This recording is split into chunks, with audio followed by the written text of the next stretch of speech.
자, 46번째입니다. 이번에는 신호 변환 방식에 대해서 보겠습니다. 그래서 DC가 하는 역할을 보는 거죠.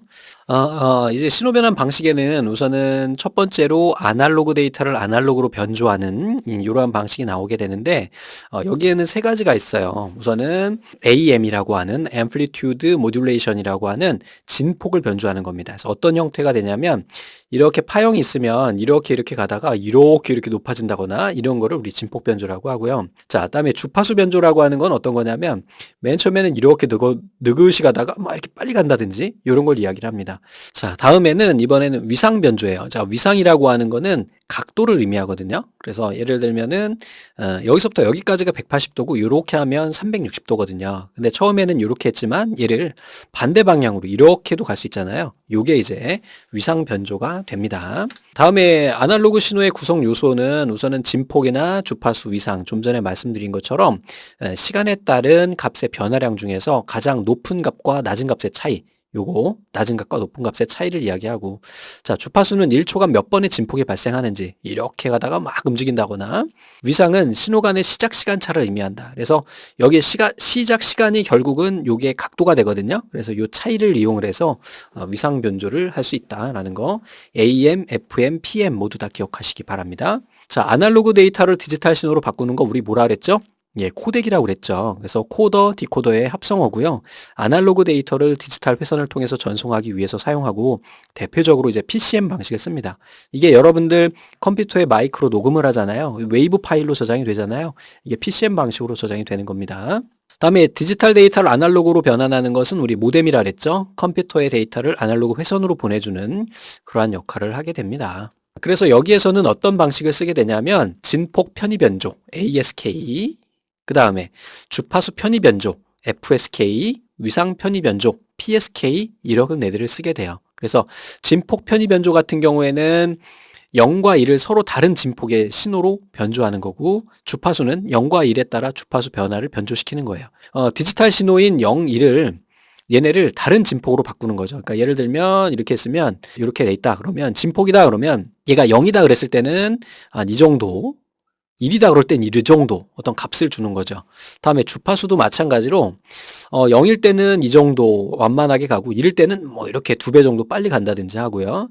자, 위상 같은 경우도 마찬가지로 편이라고 하는 것이 이제 쉬프팅인데 쉬프팅 키가 이게 각을 조정한다 그런 의미가 있어요. 그래서 이렇게 해가지고 얘 같은 경우에는 위상을 맨 처음엔 이렇게 갔는데 다음번에는 뭐 이렇게 간다든지 뭐 이런 식으로 해서 변조해 주는 것이 이제 모뎀에서 사용되는 변조 방식이다. 다음에 나오는 이 직교 진폭 변조, 직교 진폭이라고 그랬으니까 얘는 위상하고 진폭을 함께 변화를 시켜요. 그래서 얘를 뭐라고 하냐면 AP, SK라고도 해요. 다른 말로. 같은 말입니다. 또 다른 말로 쿼드런트 쉬프트 킹이라고도 하고요. 그래서 A하고 P하고 합쳐서 APSK라고도 하고 컴이라고도 합니다. 그래서 얘는 고속, 여기서 이제 고속이라고 하는 게 지금은 이제 상대적으로 굉장히 느린 거지만 당시에 이제 고속에 사용됐던 방식이다. 자, 그러면 컴퓨터 신호를 디지털 회선에 보낼 때는 뭘 쓴다? 네, 바로 DSU라고 하는 애를 쓴다. 얘는 디지털 데이터 공중 데이터망인 PSDN 데이터 네트워크와 같은 디지털 통신망을 이용을 해서 전송할 때 쓰는 거다. 자, 베이스밴드 전송이라고 하는 거는 디지털 데이터를 변조 없이, 변경 없이 그대로 전송하는 거예요. 그래서 종류에는 뭐 정보 처리에 가면 얘네도 다 그냥 뭐 그림도 나오고 뭐 거의 굉장히 많이 나오는데 간단하게 그냥 리턴 투 제로. 리턴 투 제로라고 하는 거는 이 파형이 이렇게 가다가 0으로 돌아가는 거예요. 이렇게. 난 리턴 투 제로는 0으로 돌아가지 않아요. 이렇게. 이런 형태가 됩니다. 자, 단극성이라고 하는 거는 한쪽만 가는 거예요. 이렇게. 양극성은요. 양쪽 다 가는 걸 양극성이라고 합니다. 자, 또 맨체스터 방식 이런 것도 있다.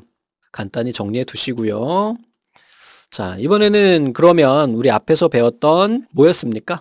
네, 바로 코덱에서 사용되는 대표적인 변조 방식인 PCM에 대해서 보도록 하겠습니다. 자, 송신 측에서 아날로그 데이터를 표본화해가지고 PAM이라고 하는 펄스, 진폭, 변조 신호를 만든 뒤에 양자와 부호화 과정을 거쳐서 디지털 형태로 전송하는 것을 우리가 PCM 방식이라고 한대요.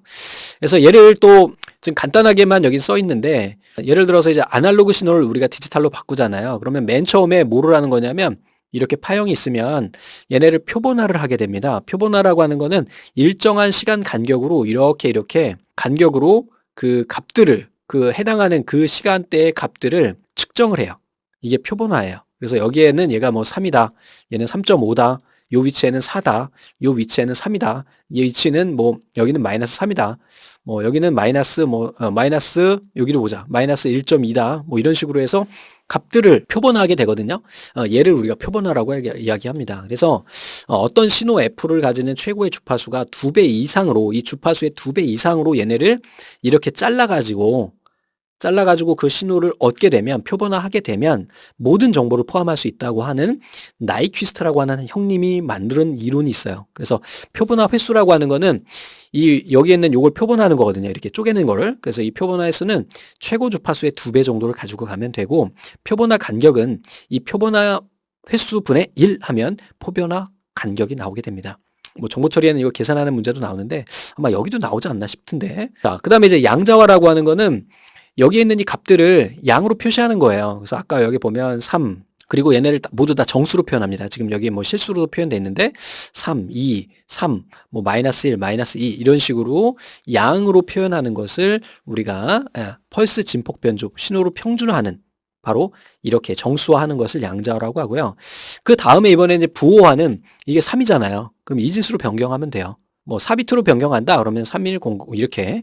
그다음에 2니까 2 같은 경우에는 0011이 되나요? 잠깐만 1 2니까 이게 3이고 이게 2구나. 이런 식으로 해서 이진수로 부호화하는 것을 우리가 뭐라고 한다? 바로 인코딩이라고 이야기한다. 자, 여러분들이 여기서 아셔야 될 것은 바로 이 표본화 횟수가 최고 주파수의 2배로 해주는 나이퀴스트 이론을 기억하고 계시면 됩니다.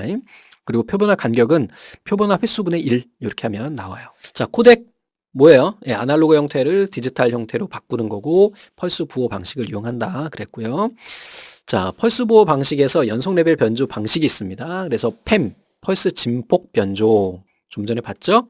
얘는 폭이에요. W가 이제 width가 됩니다. 그 다음에 P는요 포지션이 돼요. 그래서 진폭, 폭, 위치 변조 이렇게 세 가지가 있다. 다음에 모뎀이라고 하는 거 우리 앞에서 보셨죠? 그래서 컴퓨터와 단말 장치에 발생된 신호를 아날로그 신호로 변환하고 수신 측에서 그 변조된 신호를 벽조해서 원래 디지털 신호로 변환하고 디지털 데이터를 공중전화망과 같은 아날로그 통신망을 이용하고 모뎀은 변조와 복조 기능, 펄스 전송 신호로 변환하는 거예요. 그래서 디지털 신호를 아날로그 신호로 변환하는 기능, 데이터 통신 및 속도 제어 기능, 자동 응답 기능, 자동 호출 기능 등이 있다. 자, 그럼 문제를 한번 쭉 보겠습니다. 다음 중 PCM 방식에서 음성 신호의 표본화 주파수예요. 최고 주파수가 아니라 표본화 주파수라는 것은 원래 얘가 8kHz가 아니라 4kHz였는데 표본화하기 위해서 2배를 한 것이 8이 되는 겁니다. 그러면 별다른 거 할 거 없이 8분의 1 하면 되겠죠? 이제 8분의 1 하면 되는데 잘 아시다시피 K라고 하는 것은 1000이잖아요. 그래서 8000분의 1 이렇게 하시면 됩니다. 그래서 요거를 8000분의 1을 계산하면 되는데 저는 머리가 나빠가지고 계산기로 한번 해볼게요. 그래서 1 나누기 8 하나 둘 셋 해주면 0.00025125가 나오고요.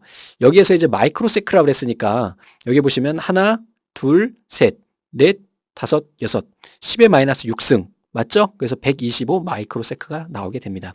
근데 만약에 이제 문제에서 표본화 주기가 아니라 최고 주파수 이렇게 나오면 곱하기 2 해주셔야 돼요. 꼭 구분해서 해주시면 됩니다. 자, 다음 중 반송파와 진폭의 위상을 동시에 바꿔주는 거 우리 뭐라 그랬어요? 퀄 됐죠? 다음에 송신 측의 펄스 보호 과정 이거 시험 문제 자주 나오는데요. 이걸 암기를 좀 해주셔야 돼요. 그래서 암기할 때 좀 어려우니까 표인봉을 기억하세요. 표인봉 표본화, 양자화, 부호화 이렇게 한다 해서 자 그러면 표, 인, 봉 됐네요. 3번이 답이네요. 자, 디지털 데이터를 아날로그 신호로 변환하는 과정에서 두 개의 이진값이 서로 다른 두 개의 주파수로 분할되는 거래요. 주파수니까 주파수, frequency 되겠죠? 디지털 전송로에 디지털 신호를 전송하기 위해 사용하는 거 디지털 서비스 유닛. 아날로그 데이터 전송을 위해 디지털 형태로 변환하고 또 이러다가 디지털 형태를 원래 상태로 복구시키는 것을 우리 뭐라고 하느냐? 뭐라고 그랬어요? 얘가 지금 아날로그를 디지털로 바꾼다 그랬죠? 그러면 당연히 코덱이죠. 됐습니까? 이렇게 해가지고 정리해 두고 계시면 되겠습니다. 자, 고생하셨습니다. 감사합니다.